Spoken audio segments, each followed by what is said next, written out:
You know when you're so tired, you just come home and you fall asleep and you don't even realize that you've fallen asleep until you wake up. Maybe like 3 hours later or a day later. I don't know. Example, you come home from whatever you're doing and for whatever reason you decide it's a good idea that you're just gonna sit down on your bed. The next thing you know, you're waking up and it's like 4 hours later and you're like, oh my gosh, that's not good. I just wasted 4 hours of my day unintentionally because I just fell asleep. I did that yesterday. I had been practicing for so long that the staff lines just started blurring together. So I was like, are there 4 lines? Are there 5 lines? Are there 12 lines? I don't know. There are 5 lines and 4 spaces. I came home from the music building and I was like, okay, I'm gonna sit down. I'm gonna do my music theory homework because it's due tomorrow. I set everything up on my desk. I had my homework out. I had a pencil. I had an eraser because Lord knows you need an eraser for music theory homework. I had my textbook. I had my notes. I had examples. I had everything. I ate dinner. I changed into pajamas. Ready to do work, ready to be productive, ready to finish my music theory homework. I got home at like 5. By this time, it's about 7. For whatever reason, I decide to sit on my bed. That one, right there. And I'm like, my feet are cold. So I like tucked my feet underneath the blanket. The next thing I remember is waking up and then I put my glasses on and I'm like,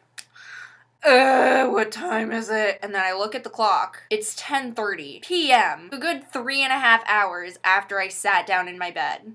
After that, I had no desire to do any of my music theory homework, so I sat on the floor. I brought my stuff from my desk to the floor, which should have been my first warning. That was an issue. I put everything on the floor, and then I started rolling around and not paying attention at all. It should have taken me like 20 to 40 minutes if I applied myself and I was focused. Instead, it took me 4 hours. I was awake until 2:30 trying to do homework because I fell asleep, and then I woke up and I lost all motivation. So I woke up this morning and I woke up late, so I didn't have time to get my latte from the coffee shop on my way to the music building. So far, today has just been a really off day. My brain is fried. I'm really tired. I'm really cranky. I'm in a good mood. I'm not angry. I'm just very irritable. Today during choir, I'm in 2 choir ensembles. Regular ensemble meets at 11. Women's choir meets at 12. The first ensemble was fine. That's the one where we're whistling in one of the songs. It's great. I was a little annoyed because there are like 84 people in that ensemble, and so we're all supposed to stand on these risers, choral risers. Where I usually stand, everyone started standing over there, and I was like, okay, so I guess I have to move. So I moved over, and I was like more towards the middle of the risers instead of the left side. I'm standing there, but there are too many people. So there are like 2 people on either side of me, and I'm standing there like, hi. The next choir, women's choir, I don't know why, but this entire quarter, I just get really irritated during that class. Today was the worst. I wanted so badly to just like walk off the risers and leave and be like, okay, I'm done. I'm sorry. I cannot be here anymore. I know my music. I've memorized it. I know what the lyrics are, even though they're in different languages. One is in Latin, one is in Italian, one is in I don't even know what. I was off book maybe halfway through the quarter. There are people who still need their music, which is kind of an issue. Our concert is on Sunday, not next week, like Sunday on the 25th. I don't know what to do about that. There are maybe like 4 people singing 4 different things. They're all supposed to be singing the same thing. That's not what I was supposed to talk about this week.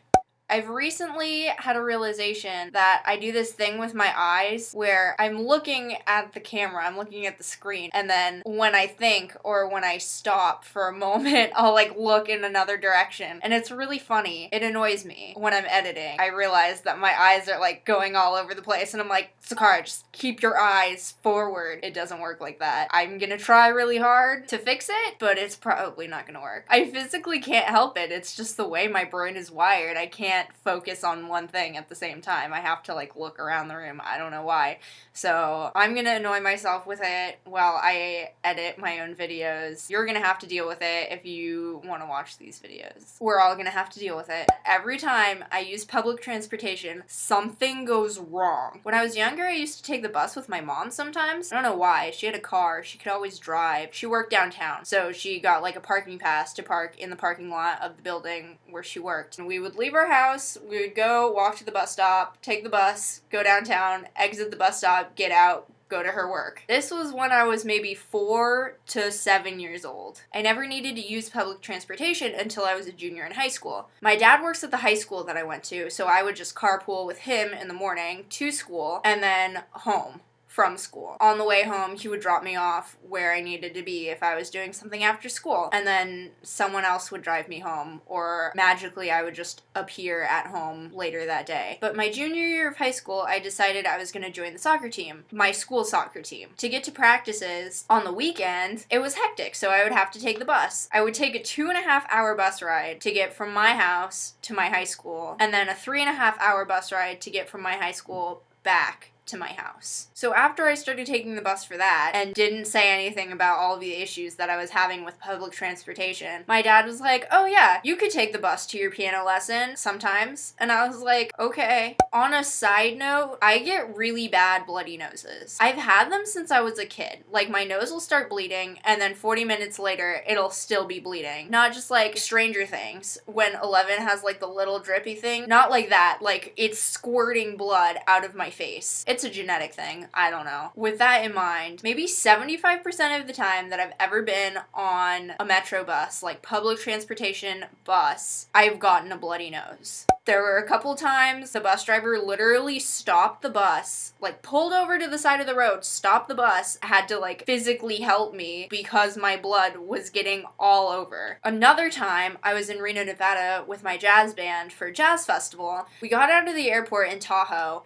and we got onto these shuttle buses. And so we're driving down the freeway. We're going to our hotel. For whatever reason, the bus driver slams on the brake. We all like grab onto something. And then the bus driver just slams on the gas immediately afterwards. In that split second of what the heck is happening, we just feel this like across the front and the top, and then finally pass it. Afterwards, we're like, what the heck just happened? And then the bus driver like slams on the brake afterwards and then pulls over to the side of the road. So apparently what we hit was a giant cardboard box. Thank God it was empty. An empty cardboard box in the middle of the freeway that the bus driver just decided to go through. These stories are not in order. I don't remember the order of them, but I do remember that they happened. One of the biggest issues I've had is pulling on the lever of the public transportation bus and then the bus not stopping at the stop. And I'm like, sir, I needed to get off of the bus. A couple times it's happened where I had to make a transfer really fast. They didn't stop at the right stop, and then I had to literally sprint from the bus stop that I was stopped all the way up the street, maybe like 3 or 4 blocks, across the street and get on the bus as it was stopped at the red light. I made it. I transferred. When I was going home that same day, the bus driver just went way past where I was supposed to be, and I was like, what the heck? There have been a couple times where the bus driver has actually gotten lost. One time I was sitting on the bus, waiting to go home for one of my piano lessons, and the bus driver just starts driving in circles, and I'm like, I don't recognize this route. I've never been here before in my life. I almost got concerned because there was a guy standing next to the bus driver, and I was like, is he threatening him? No, poor guy was trying to give the bus driver directions to get back on the route that we were supposed to be on in the first place.